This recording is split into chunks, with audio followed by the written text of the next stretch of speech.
imposible, tandaan mo, gagawin ng Diyos para sa iyo.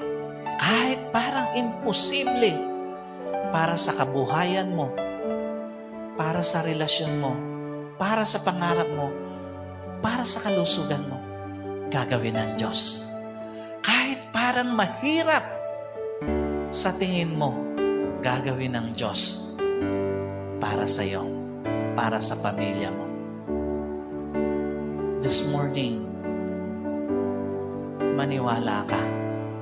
Walang hindi kayang gawin ang Diyos para sa iyo.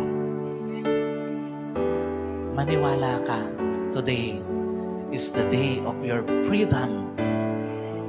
Palalayain ka ng Diyos sa isang relasyon na hindi mo deserve.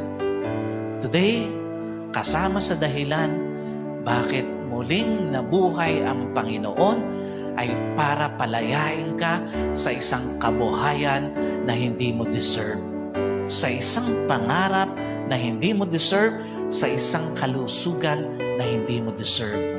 Maniwala ka, today is your freedom para sa bagay, para sa buhay, para sa isang journey na hindi para sa iyo.